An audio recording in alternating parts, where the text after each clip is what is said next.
Well, you guys, I heard a kind of a troubling report from a kind of a pillar in the Messianic community, and it's almost like Eric mentioned, like the 10 spies, just bringing a bad report about, wow, he's mentioning that we're going to have to go through a Holocaust. What the heck is going on? What kind of defeatism is this? The bride's going to get Holocausted? That's not what I'm reading. Let's talk about this. Well, what do you think, Eric? Well, it seems to me, I've asked somebody last year at the Holocaust Remembrance Day, I asked somebody a question. Up in Idaho, there was a couple Jewish guys that came and gave a presentation. One had been in the Holocaust, he was an older guy, and the other one whose father had been in. And they asked for questions at the end, and I said, do you all have, talking amongst yourselves, an understanding, a reason as to why you think this was allowed to happen? And he said, well, Hitler was doing this, and I said, it had nothing to do with Hitler. Why did Yahuwah allow? Why did he perhaps even cause, or why did he not stop this whole Holocaust thing from happening, or even the Inquisition, or the pogroms in Russia? Why is it that the circumstances against those who call themselves Jews was allowed to be so horrible? What was their response? He said, I don't know. As if apparently they don't talk amongst themselves. Now, Maybe it's taboo. I can't presume to say who got Holocausted and why. What were they doing wrong? But all I can say is, I read especially in Leviticus 26 and Deuteronomy 28 and Ezekiel 20. I read very specifically that Yahuwah said what would happen to the 12 tribes of Israel collectively if they betrayed his covenant. Now, when we see what happens through history, all I can do, without saying anything about the individual people that it happened to, all I can do is look at his words and look at the events of history and make a correlation or a connection between them. And that would be that somehow they had turned themselves away from the covenants. That's what it looks like, but I can't say that who did what wrong. Or they changed them, or they did something. All I can say is look at those words and what does it say to us? And so when someone steps up and says, now we're about to go through the same thing. As a matter of fact, Joe Dumond of Sighted Moon Ministries says it's going to hit, as of at least by 2020, 2 billion people are slated to die in a terrible, horrendous assault of evil onto England, America, Canada, Australia, New Zealand, and Israel. That's not the same thing, though, as what we just read. Well, he's basically saying it is basically the same thing. You mean as aimed at his bride, or? Yeah, being the remnant of the Ephraim and Manasseh. These words are going out there, and certainly it might look like that. There's a number of stories in the Tanakh. 185,000 Assyrians encamped around Jerusalem, as I say, woke up dead in the morning. Gone. 1 million-man army. Mice got in and ate the ropes and the leathers and the strings, and they ran in defeat.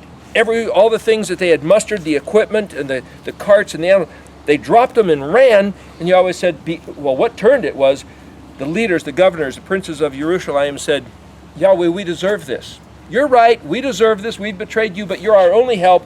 Will you please rescue us from this 1 million-man army? I believe it was coming in from Cush. And he basically said, that's all I needed to hear. The mice chewed up their stuff, they turned and ran, and he said, now go pick up their stuff. And they went. It took decades for them to muster the food, the provisions, the carts, the animals, the laborers, to bring all this stuff, drop it at the door of Jerusalem, and run. And Yahweh said, pick it up. The same thing with the Assyrians. Another time, there was a huge army, and apparently they heard the sound of battle, of armies coming to get them, whether it was the chariots of fire in the heavens. They heard it, dropped their stuff, and ran. Remember the three, I think it was 3 leopards went out and said, look, we're going to die anyway. Let's see if we can bum some food off the enemy.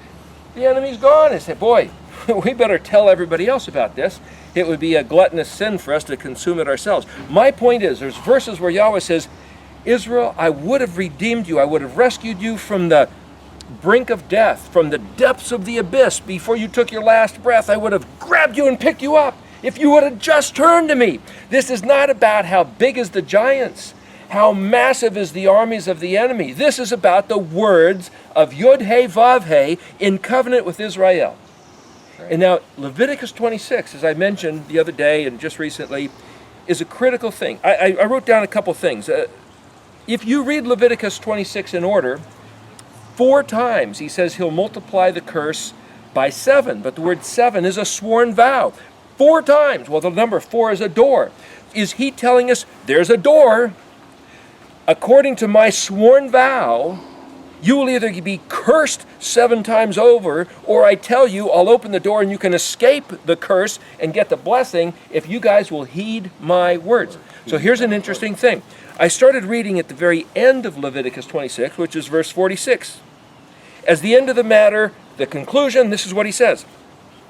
These are the decrees, ordinances, and teachings that Yahuwah gave between himself and the children of Israel at Mount Sinai through Moshe. Now this is very particular. It was between Yahuwah and the children of Israel.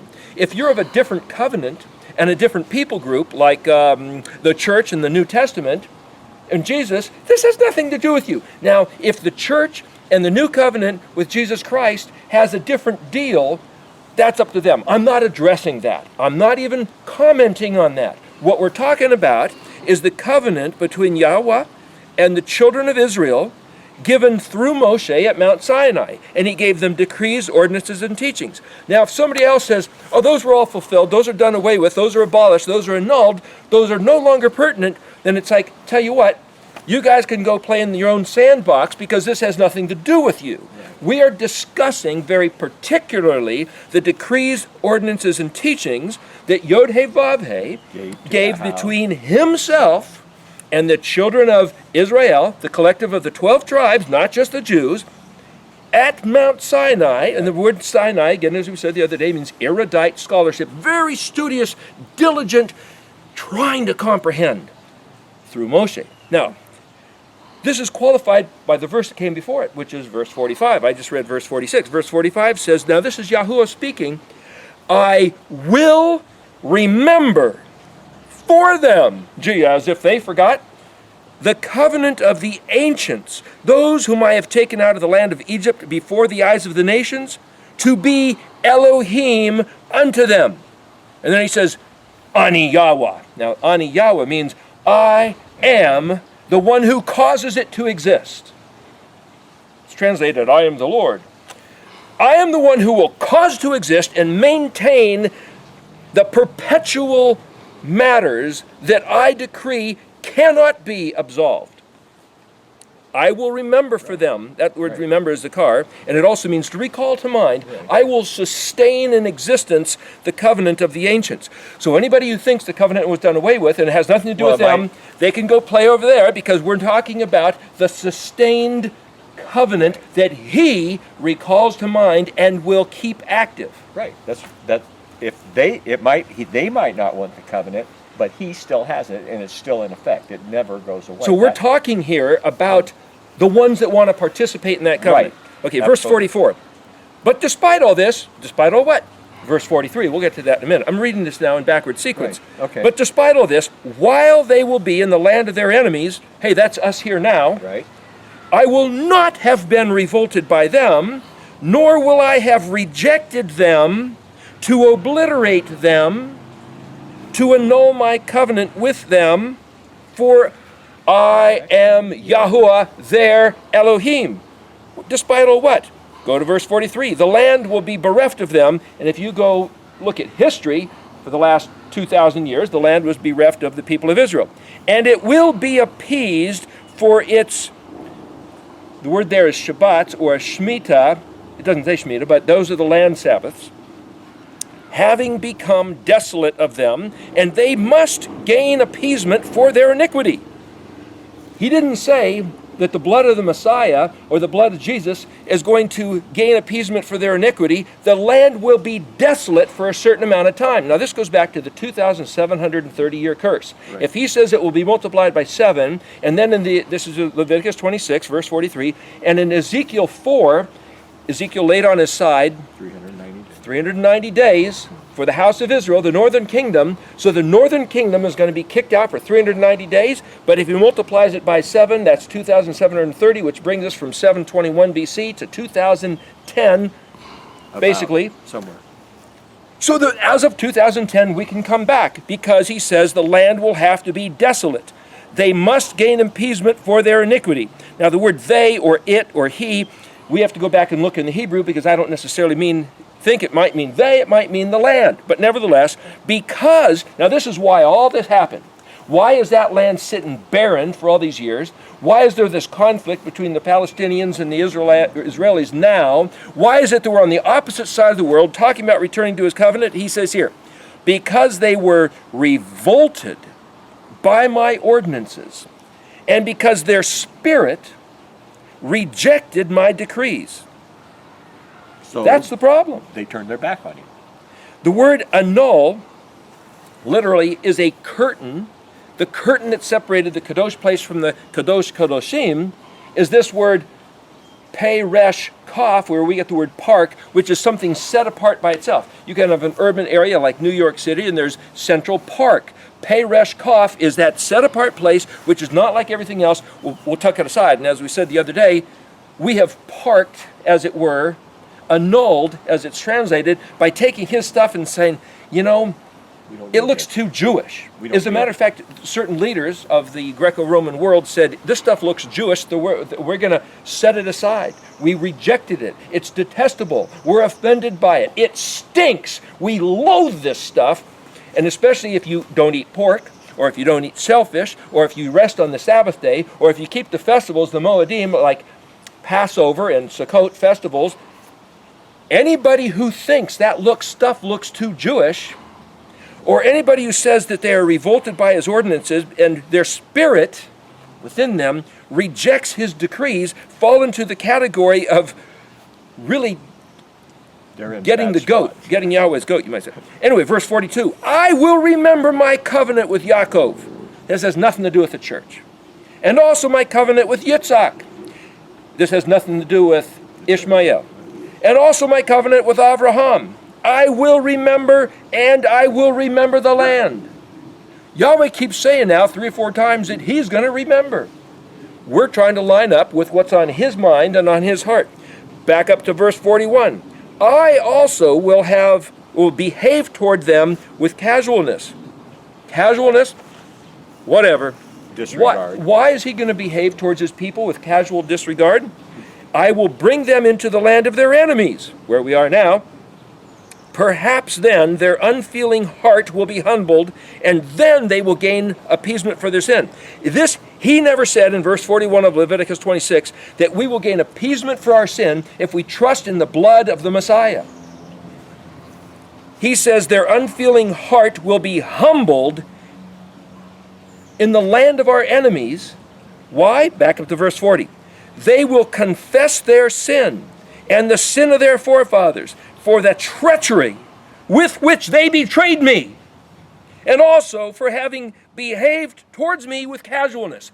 Anybody who thinks the Torah, whatever, Yahweh, we apologize. We admit our forefathers betrayed you. We betrayed you.